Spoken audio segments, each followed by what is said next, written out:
সন্তান যদি পাশে থাকে সন্তানকে ডেকে বলে, সন্তান তোমার আমার এই পাটাকে বেঁধে দিচ্ছ, এই পা দিয়ে কত রকমের পরিশ্রম করে তোমাদের জন্য খাদ্যের যোগান দিয়েছি, তোমরা আমার পাটাকে বেঁধে দিও না। আবার যখন হাতের দিকে মাথার দিকে যখন আপনি ওই কাপড়টাকে বেঁধে দিয়ে দেন, ওই রুহুটা ডেকে বলে, সন্তান রে, এই রুহুটা ডেকে ডেকে বলে, সন্তান রে তোমার এই মাথাটা আমাকে বেঁধে দিও না, এই মাথা দিয়ে কত রকমের পরিশ্রম করেছি, মাথার ঘাম পায়ে ফেলে তোমাদের জন্য আমি দুনিয়ার জিন্দেগি গঠন করে দিয়েছি, আজ তোমরা আমাকে ঢেকে দাও, আমাকে ঢেকে দিও না। রুহুটা চিৎকার করতে থাকে। এই চিৎকার সন্তান শুনে না, প্রতিবেশী শুনে না, আত্মীয় স্বজন শুনে না, কিন্তু তারপরেও ওই মৃত ব্যক্তিটার মনে একটা আশার বাণী থাকে, যেন আমার পাশে এখনো অনেক মানুষ আছে, সন্তান আছে, স্ত্রী আছে, আত্মীয় স্বজন আছে। এরপরও তার ভিতরে একটা আশার বাণী থাকে। যখন এই রুহুটাকে নিয়ে, এই বডিটাকে নিয়ে কবরের দিকে ধাবিত হয়, কবরের দিকে যখন ধাবিত হয়, কয়জন মানুষ নিয়ে যায়? 4 জন মানুষ নিয়ে যায়। 4 জন মানুষ যখন নিয়ে যায়, পিছনে অনেক মানুষ লাশের সাথে সাথে যাইতে থাকে। এরপরেও মৃত ব্যক্তির সময় একটা আশার বাণী থাকে, দুনিয়ার সবাই যদি ছেড়ে চলে যায়, অন্তত পক্ষে 4 জন ব্যক্তি আমাকে নিয়ে যায়, এই 4 জন আমাকে ছেড়ে যাবে না। ওই ব্যক্তিটা চিৎকার করতে থাকে, তোমরা আমাকে ছেড়ে দিও না, আমি একা একা থাকতে পারবো না। কবরের জিন্দেগিতে যখন আপনাকে রাখা হয়, শেষ পর্যন্ত দেখা হয় 4 জনের থেকে 2 জন নাই, 2 জন সাথে আছে, 2 জন কবরে নামছে, মনে হচ্ছে এই 2 জন আমার সাথে থাকবে। আমার ভাইরা, কিন্তু দেখা যায় এই 2 জন মানুষ কবরে যারা নামে, পৃথিবীতে সব চাইতে তারাই বেশি আপন থাকে।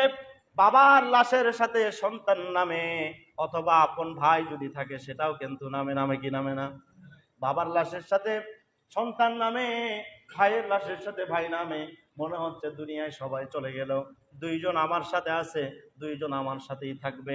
নিষ্ঠুর দুনিয়া, যেই দুনিয়ার জন্য আপনি এত কিছু করলেন, যেই দুনিয়া থাকার জন্য এত কিছু করলেন, সেই দুনিয়ার মানুষরা আপনাকে দেখেন একজন একজন করে বিদায় দিয়ে দেয়।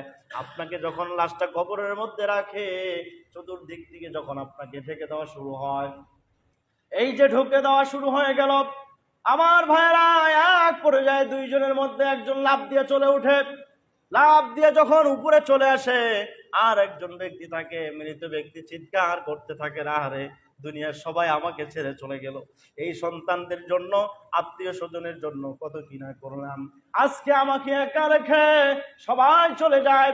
আমার ভাইয়েরা, সেই দিন কিন্তু ওই শেষ পর্যন্ত একজন যিনি থাকে উনিও কিন্তু লাফ দিয়ে উঠে আসে। আমার ভাইয়েরা, মৃত ব্যক্তিটা চিৎকার করে, এমন চিৎকার, আল্লাহর নবী বলেছেন, পৃথিবীর ওই মৃত ব্যক্তির চিৎকার দুনিয়ার মানুষ যদি জানতো, দুনিয়ার কোনো মানুষ যদি বুঝতে পারতো, কবরের পাশ দিয়ে কোনো ব্যক্তি হাঁটতো না, কবরের পাশ দিয়ে কোনো মানুষ যাইতো না। এত নিষ্ঠুর পৃথিবী থেকে আমাকে বিদায় করে দেওয়া হবে। ওই কবরের পাশে একমাত্র কবরবাসীদের চিৎকার শুনে পশু আর পাখি, প্রাণীগুলো শুনে, মানুষ শুনে না। ওই কবরে যখন রাখবেন, প্রশ্ন করবে কয়টা? কয়টা? 3টা। 3টা, তারপরে হবে আরেকটা, 4টা। ওই যে প্রশ্নটা করার সময় আপনার রুহুটা ফেরত দিয়ে দেওয়া হবে। আমার ভাইয়েরা, এই কথাটা অনেকবার আমি আপনাদেরকে বলেছি, কবরের জিন্দেগি যখন শুরু হয়, তখন কবরের জিন্দেগিতে সুখ আর শান্তি, দুটো জিনিস আছে। যার জীবনে সুখ আছে, তার জীবনে অশান্তি কোনোদিন আসবে না। যার জীবনে অশান্তি আছে, তার জীবনে কোনোদিন শান্তি ফিরে আসবে না।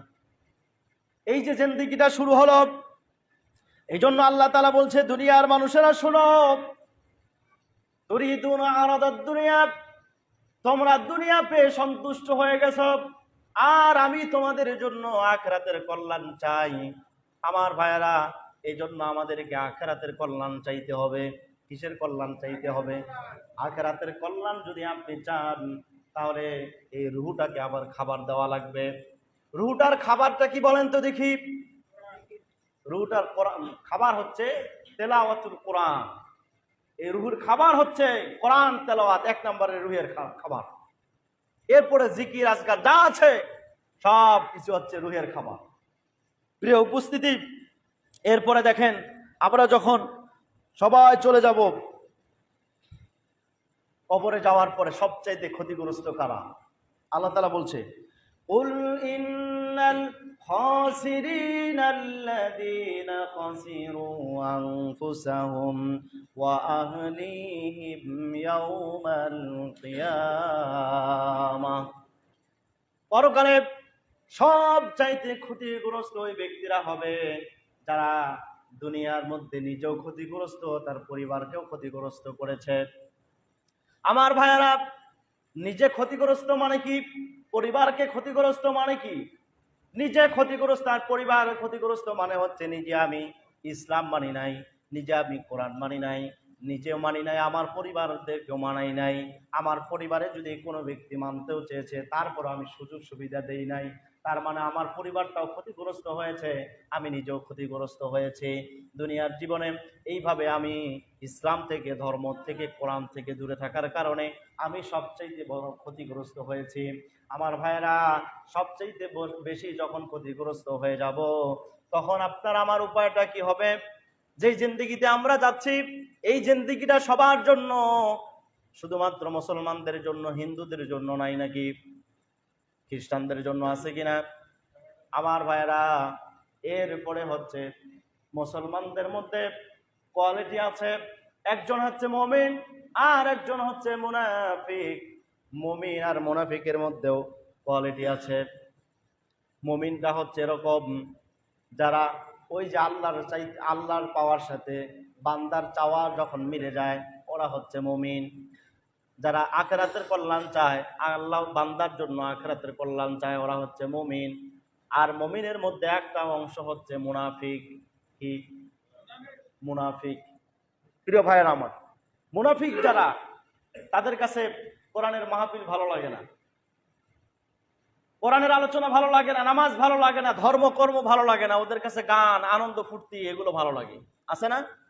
আবার কিছু আছে, একটা মুনাফিকের মধ্যে আরেকটা মুনাফিক আছে যাদের মিলাদও ভালো লাগে, কীর্তনও ভালো লাগে, যাদের কাছে ওয়াজও ভালো লাগে, গানও ভালো লাগে। এরকম আছে না হুজুর? গানও ভালো লাগে, ওয়াজ শুনলেও ভালো লাগে, আছে না নাই? তো এই যে বুঝতে হবে যে এ হচ্ছে মুনাফিক। কেমনে? কোনো ব্যক্তিকে যদি সাপ কামড় দেয়, সাপ যদি দংশন করে, আর যদি এই যে সাপের বিষ যে নামায় তাকে কি বলা হয়? ওজা। উনি যদি আসে, আসার পরে আপনার কাছে শোনার পরে ও প্রথমে একটা টেস্ট করে, সেটা কি? মনে করেন যে একবারে পাকা একটা মরিচ যেটা ঝাল অনেক বেশি, এই মরিচটা আপনাকে খাইতে দিবে, যে ঠিক আছে খাও তো দেখি। খাওয়ার পরে বলবে যে তিতা লাগে। যদি বলে যে তিতা লাগে তাহলে বুঝবে যে ওকে বিষাক্ত সাপে কামড় দিয়েছে, ঠিক কিনা বলেন? বিষাক্ত সাপ কামড় দেওয়ার কারণে তার এই ঝালটাও তিতা মনে হয়, মিষ্টিটাকেও তার কাছে তিতা মনে হয়।